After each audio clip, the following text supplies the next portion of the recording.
माझ्या प्रिय साधकांनो, आज आपण एका अत्यंत संवेदनशील आणि मनाला चटका लावून जाणाऱ्या विषयावर मनमोकळा संवाद साधणार आहोत. तो विषय म्हणजे धोका.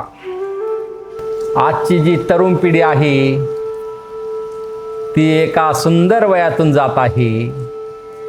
तिथे एक नवा ट्रेंड पाहायला मिळतोय, अनौपचारिक नातेसंबंध. आजकाल शारीरिक संबंध खूप सहज बनले आहेत, पण त्या नात्यांमध्ये कोणत्याही भावना नसतात, कोणतीही कटिबद्धता नसते. अनेक तरुणांचे म्हणणे असते, महाराज, जर दोन्ही बाजूंची संमती असेल, दोघेही पौढ असतील, तर यात चुकीचे काय आहे? हे तर वैयक्तिक स्वातंत्र्य आहे. बाळांनो, जेव्हा कोणी तुमचा विश्वास तोडतो तेव्हा मनात पहिला विचार येतो की या माणसाला मी अशी काय शिक्षा देऊ? याने मला जे दुःख दिले त्याची किंमत याला मोजावीच लागेल.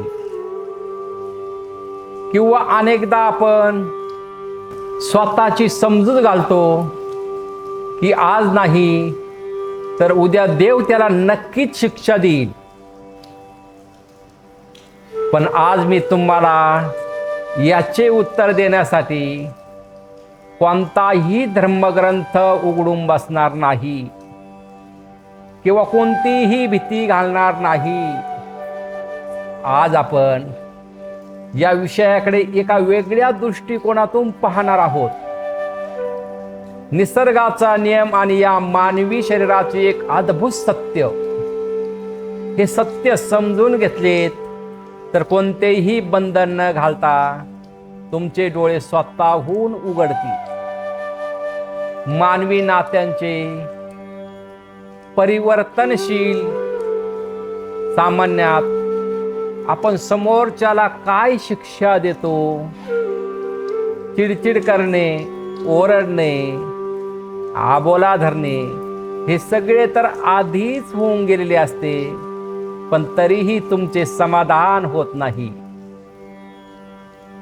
तुमची खरी अडचण ही आहे की दुसरीकडे त्या माणसाला कोणत्याही प्रकारचा पश्चाताप नसतो.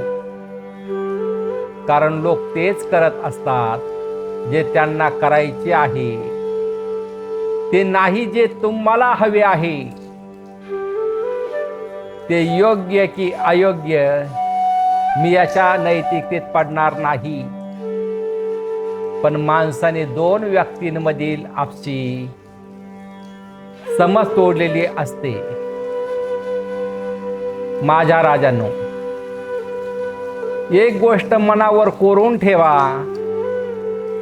मानवी इतिहासात किंवा भविष्यातही कोणतेही मानवी नातेसंबंध कधीही कायमस्वरूपी एका स्थितीत राहू शकत नाही. नात्यांमध्ये सतत बदल होत असतो. त्यासाठी दररोज हुशारी आणि कमालीचं लक्ष देण्याची गरज असते. जर तुम्ही लक्ष दिले नाही तर ते नाते कधीही विस्कटू शकते. नाते ही एक बदलणारी हकीकत आहे, ती स्थिर गोष्ट नाही. जर तुम्हाला आयुष्यात कधीही न बदलणारे कायमस्वरूपी स्थिर नाते हवे असेल तर तुम्ही माणसांऐवजी भगवंताला निवडले पाहिजे. देवाशी असलेले नाते कधीच बदलत नाही. तुम्ही ते तुमच्या पद्धतीने हाताळू शकता. तुम्ही जर 10 दिवस किंवा 3 वर्ष देवाचा विचार केला नाही आणि 11व्या दिवशी किंवा 3 वर्षानंतर पुन्हा देवाकडे गेलात तरी तो तिथे स्थिर असेल. पण हे जर तुम्ही तुमच्या पती पत्नी किंवा इतर कोणासोबत केले तर तिथे नाते टिकणार नाही. अशा वेळी जेव्हा कोणी तुमचा विश्वास तोडते तेव्हा कोणाला तरी शिक्षा देण्याच्या नादात तुम्ही स्वतःलाच ही शिक्षा देऊन बसता. समोरची व्यक्ती तिला जे हवे आहे तेच करत असते. त्यामुळे दुसऱ्यावर प्रतिक्रिया देण्यापेक्षा किंवा त्याच्यासारखीच मूर्खपणाची गोष्ट करण्यापेक्षा शांत बसून हे पाहणे गरजेचे आहे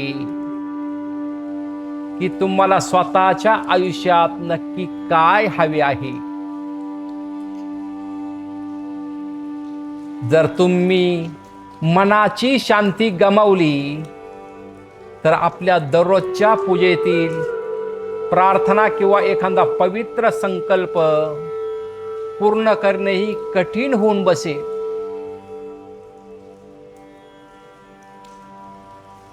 भरमनिरास सत्याच्या जवळ जाण्याची संधी. जेव्हा नात्यात धोका मिळतो तेव्हा तुमचे भ्रम तुटतात आणि जेव्हा भ्रम तुटतात तेव्हा समजावे की जीवन तुम्हाला वास्तव्याच्या आणि सत्याच्या अधिक जवळ घेऊन येत आहे. ही तुमच्यासाठी एक मोठी संधी आहे. शांतपणे बसून विचार करा, माझ्या या जीवनाचे स्वरूप काय आहे. हे जे जीवन तुम्हाला मिळालेले आहे ते स्वतःमध्ये एक संपूर्ण आणि परिपूर्ण जीवन आहे की अर्धे मुर्धे जीवन आहे. हे संपूर्ण जीवन आहे, मग तरीही हे जीवन इतके अपूर्ण का वाटते. स्वतःला पूर्ण करण्यासाठी याला दुसऱ्या एखाद्या माणसाची गरज भासावी यावर विचार करण्याची हीच योग्य वेळ आहे. आपण आपल्या मनाला असे बनवून टाकले आहे की आपण त्या एका विशिष्ट व्यक्तीशिवाय जगूच शकत नाही.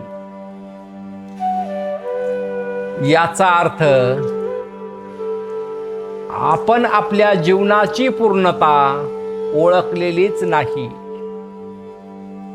हे जीवन निर्मात्याकर्त्याच्या आणि सृष्टीच्या चैतन्याने पूर्णपणे भरलेले आहे.